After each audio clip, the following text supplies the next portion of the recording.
Assalamualaikum warahmatullahi wabarakatuh.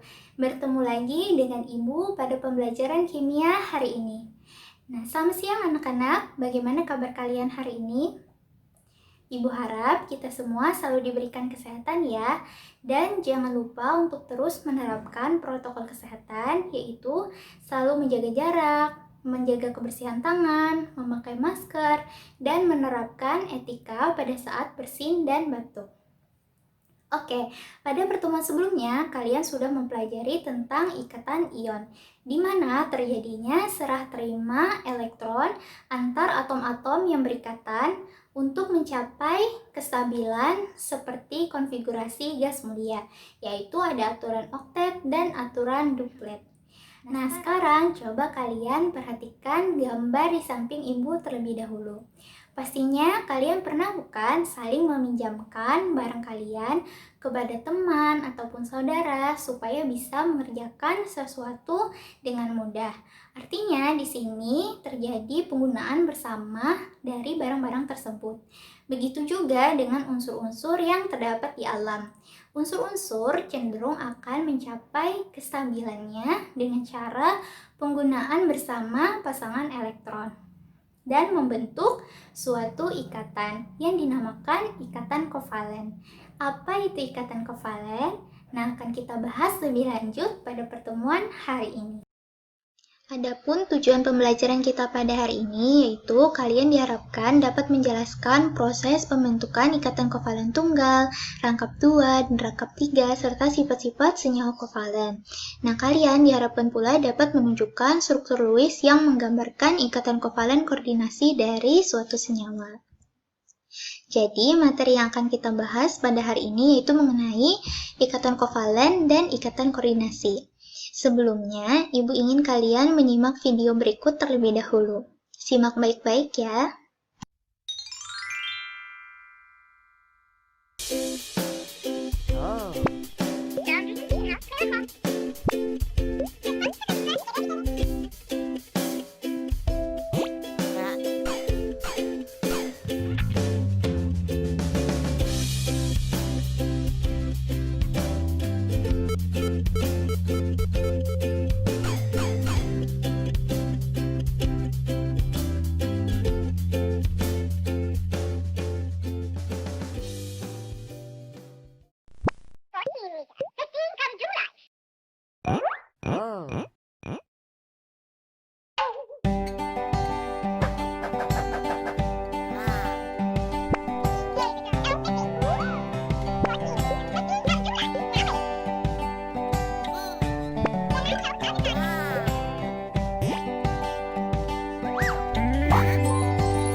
Nah, setelah kalian menyimak video tadi, dapat kita simpulkan apa itu ikatan kovalen. Nah, ikatan kovalen adalah ikatan yang terjadi karena penggunaan pasangan elektron bersama. Pasangan elektron itu berasal dari kedua atom yang berikatan. Ikatan kovalen cenderung terjadi pada atom-atom non-logam. Dengan kata lain, kedua atom menggunakan elektron bersama untuk mencapai konfigurasi elektron gas mulia. Nah, bisa kalian lihat pada tabel periodik unsur berikut bahwa atom-atom non-logam itu digambarkan dengan yang berwarna kuning muda, seperti hidrogen, karbon, nitrogen, oksigen, fluor, dan atom-atom lainnya yang berwarna kuning muda ini adalah atom-atom non-logam. Nah, kita coba lihat gambar-gambar berikut terlebih dahulu. Nah, dari gambar-gambar ini dapat kita ketahui bahwa ikatan kovalen itu terdiri atas ikatan kovalen tunggal, ikatan kovalen rangkap 2, dan ikatan kovalen rangkap 3.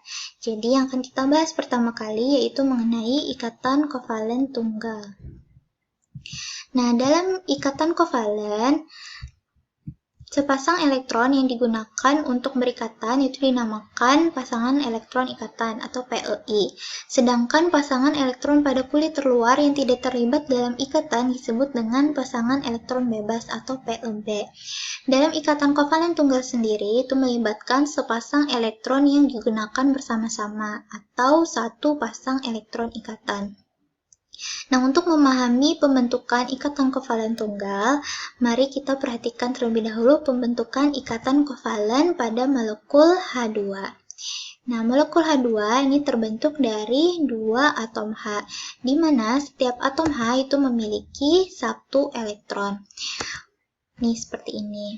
Nah, untuk mencapai konfigurasi seperti gas mulia, atom H ini memerlukan satu elektron untuk mencapai kaidah duplet.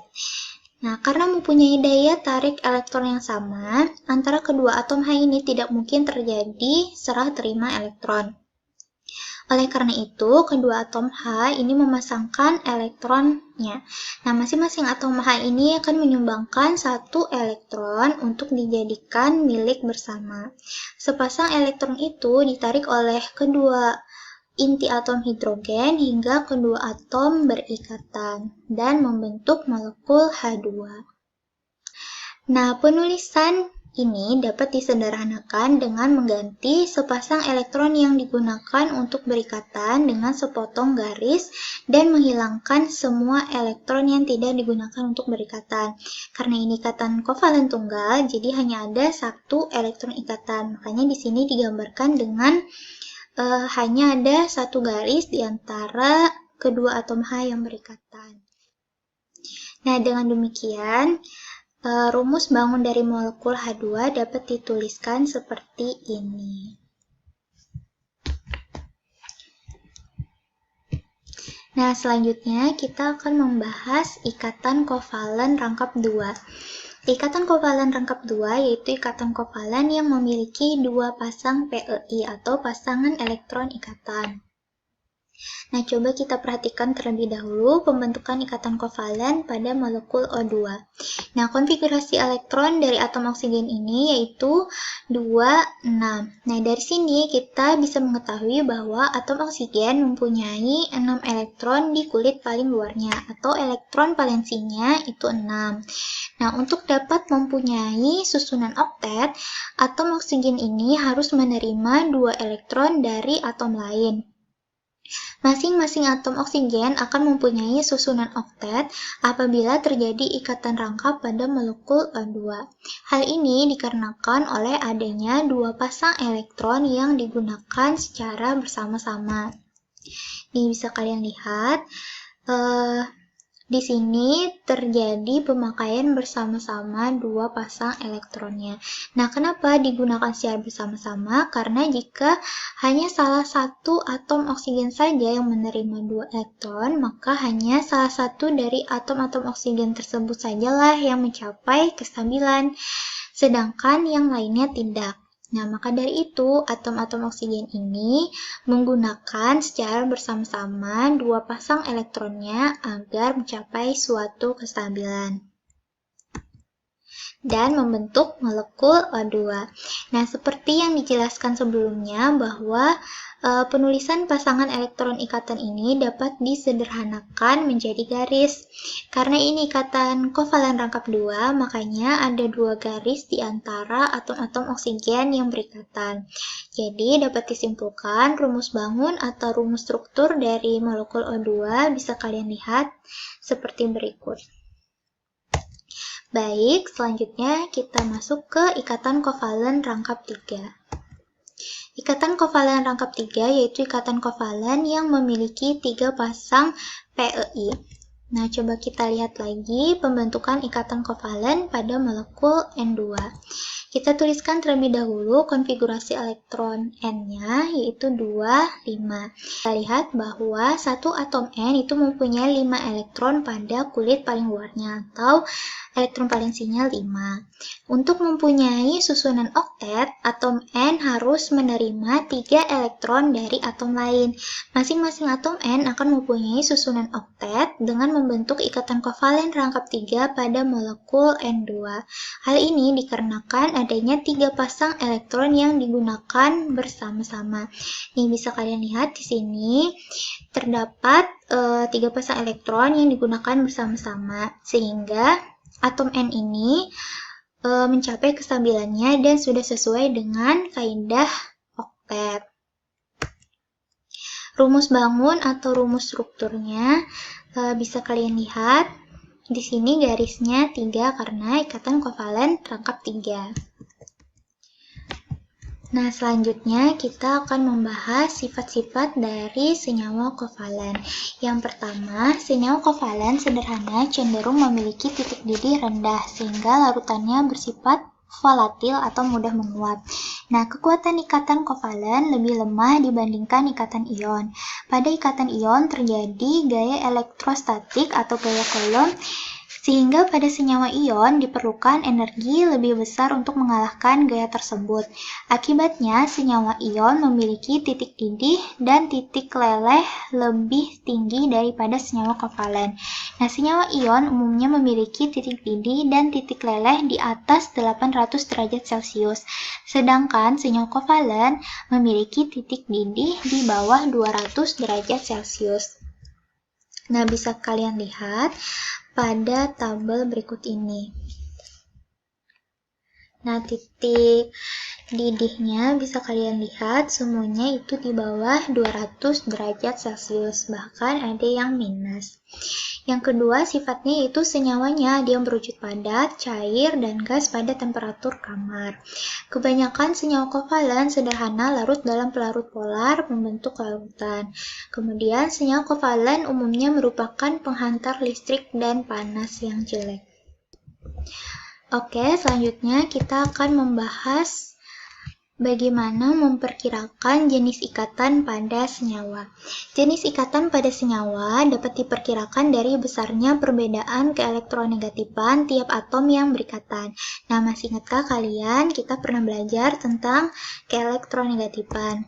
Bahwa semakin ke kanan suatu unsur, keelektronegatifannya akan semakin besar, dan semakin ke bawah dalam satu golongan, keelektronegatifannya akan semakin kecil.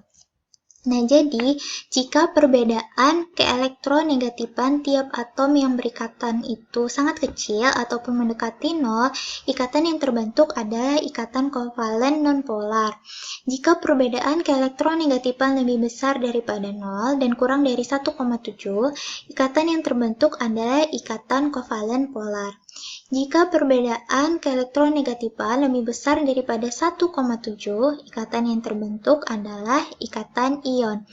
Nah, coba kalian lihat grafik berikut. Nah, misalnya kita ingin mengetahui ikatan yang dapat terbentuk pada molekul HBr. Nah, di sini kita ketahui bahwa atom hidrogen dalam periode 1, golongan 1A itu mempunyai keelektronegatifan 2,2. Kemudian bromin itu ada di golongan 7A periode 4. Nah, di sini nilai keelektronegatifannya 2,96. Sehingga dapat kita simpulkan bahwa perbedaan keelektronegatifannya yaitu 0,76 atau kurang dari 1,7, sehingga terbentuk ikatan kovalen polar. Makanya dalam grafik ini HBr itu masuk dalam ikatan kovalen. Nah, seperti itu ya.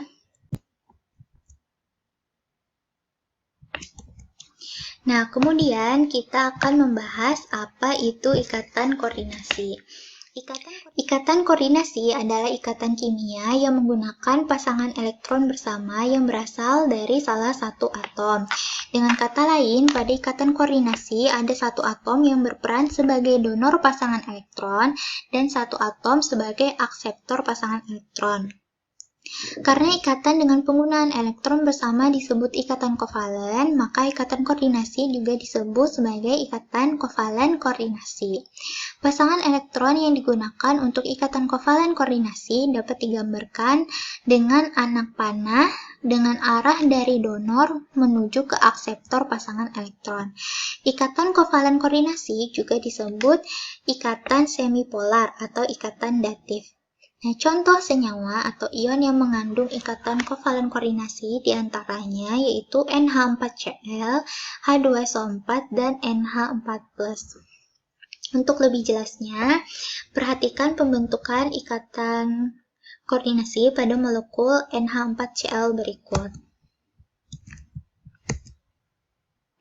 Nah, ikatan kovalen koordinasi pada senyawa NH4Cl itu terjadi antara molekul amonia dan HCl.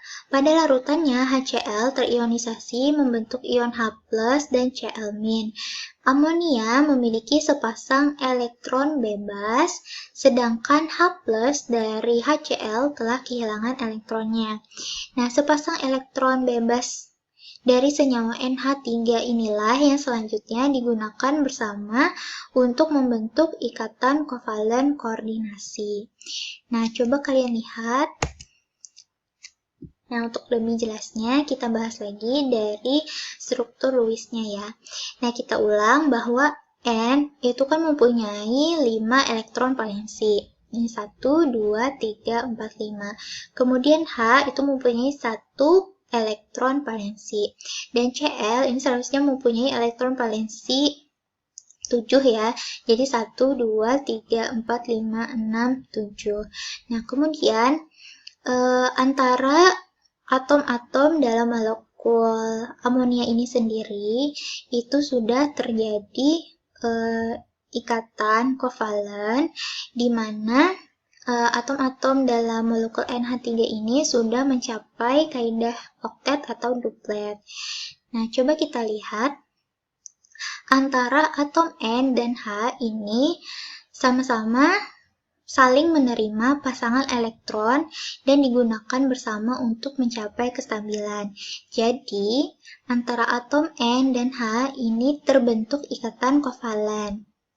Jadi nomor 1, 4, dan 5 ini merupakan ikatan kovalen. Kemudian kita lihat lagi antara atom H dan Cl. Cl kan tadi ada 7 elektron valensi dan H ada 1 elektron valensi, sehingga antara H dan Cl sama saling menerima pasangan elektron untuk mencapai kestabilannya, sehingga antara atom H dan Cl itu terbentuk ikatan kovalen. Jadi nomor 3 ini juga merupakan ikatan kovalen. Kemudian, nah tadi H kan sudah kehilangan 1 elektronnya, jadi hanya tersisa pasangan elektron yang berasal dari N. Nah, kemudian N dan H ini membentuk ikatan dengan menggunakan pasangan elektron bersama yang berasal dari salah satu atom, hanya dari salah satu atom, yaitu di sini hanya berasal dari N. Makanya pada gambar ini digambarkan bahwa anak panahnya itu mengarah dari donor yaitu atom nitrogen menuju ke akseptor pasangan elektronnya atau hidrogen. Nah, seperti itu ya. Kemudian kita masuk ke latihan soal. Nah, di sini coba kalian kerjakan terlebih dahulu. Berdasarkan harga keelektronegatifan pada gambar 2.39 yang bisa kalian lihat di buku paket kimia kalian, ramalkan jenis ikatan molekul berikut berdasarkan perbedaan keelektronegatifannya. Yang molekul yang dimaksud yaitu HCl. Nah, sekarang silahkan kalian coba kerjakan latihan soal berikut dan tulis di buku kalian. Kemudian kerjakan terlebih dahulu semampunya. Jangan di-skip ya. Silahkan kalian bisa mempause atau menstop video ini terlebih dahulu.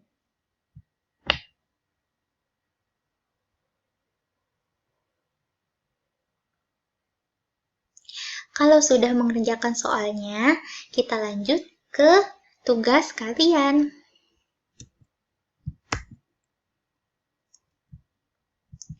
Nah, tugas kalian di rumah itu ada 3 soal. Nah, pertama-tama kalian menjelaskan apa yang dimaksud dengan ikatan kovalen. Yang kedua, kalian menggambarkan struktur Lewis untuk menjelaskan pembentukan ikatan kovalen dari molekul H2O dan CO2 atau air dan karbon dioksida. Tadi kan kita sudah belajar bagaimana proses atau tahap pembentukan ikatan kovalen. Nah, kemudian yang ketiga, dari gambar pembentukan molekul sulfur trioksida atau SO3 ini, tentukanlah mana yang merupakan ikatan kovalen koordinasi, apakah nomor 1, 2, 3, 4, ataupun 5, serta berikan alasannya. Sekian materi pembelajaran kita pada hari ini. Jangan lupa untuk mengerjakan tugasnya. Selamat mengerjakan, jaga kesehatan kalian, dan tetap semangat belajar di rumah. Karena seperti pepatah, tajam pisau karena diasah. Artinya kita harus rajin-rajin belajar dan rajin mengulang pembelajaran agar kita menjadi orang yang pandai. Ibu akhiri, wassalamualaikum warahmatullahi wabarakatuh.